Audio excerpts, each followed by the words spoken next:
விவசாய கடனை ரத்து செய்ய வேண்டும் என்பது உள்ளிட்ட கோரிக்கைகளை வலியுறுத்தி டெல்லியில் தமிழக விவசாயிகள் நடத்தி வரும் போராட்டம் இன்று 17வது நாளை எட்டியிருக்கிறது. விவசாயிகளுக்கு பல்வேறு தரப்பில் இருந்தும் ஆதரவு பெருகியுள்ளது. தமிழக விவசாயிகள் 70க்கும் அதிகமானோர் தொடர்ந்து டெல்லி ஜந்தர் மந்தரை போராட்டக்களமாக கொண்டு தங்கள் கோரிக்கைகளை உரத்து கூறி வருகிறார்கள். 17வது நாளான இன்று விவசாயிகள் வாயில் கருப்பு துணி கட்டி போராட்டத்தில் ஈடுபட்டனர். பிபி 40க்கு வந்துருச்சு, ரொம்ப சீரியஸாக போயிடுச்சு. சரி உடனே ஆம்புலன்ஸ் சேர்த்து கொண்டு குளுக்கோஸ்லாம் அஞ்சு போட்டு நைட்டு தான் விட்டாங்க. அவருக்கு மனசு வருத்தத்தில் இருக்கார், ரொம்ப மனசு வருத்தம். நான் கடன் வாங்கிட்டேன், அதனால தான் என் பொண்டாட்டி செத்து போச்சு, நான் என்ன பண்ணுறது, வைத்தியமே பண்ணுங்க மாட்டேன்னாரு. அதனால் தொடர்ந்து முடிகிற வரைக்கும் நாங்கள் இங்கே தான் இருப்போம். உயிர் விட்டாலும் இங்கே தான் விடுவோம். போனால் இங்கே வெட்டி விட போவோம், இல்லைன்னா இங்கே தாங்க நாங்கள் இருப்போம், எவ்வளோ நாளானாலும் தெரியும்.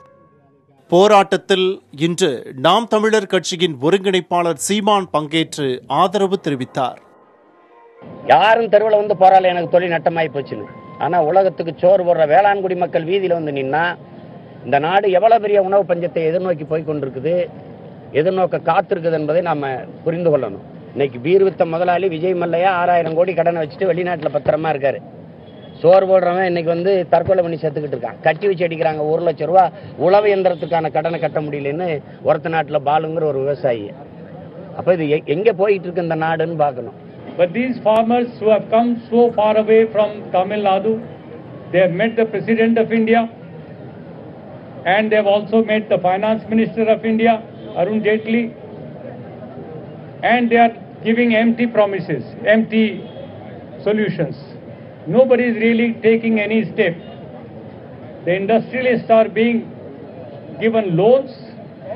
The banks are just simply writing them off to the tune of several lakh crore rupees called NAP, non-performing assets. Where is the poor farmers? மேலும் பல அரசியல் கட்சியினரும் வெளி மாநில விவசாயிகளும் தமிழக விவசாயிகளின் போராட்டத்திற்கு ஆதரவு தெரிவித்த வண்ணம் உள்ளனர்.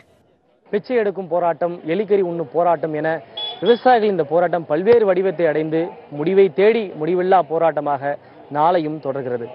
புதிய தலைமுறைக்காக டெல்லியிலிருந்து ஒளிப்பதிவாளர் பவன்குமாருடன் ஹனிகுமார்.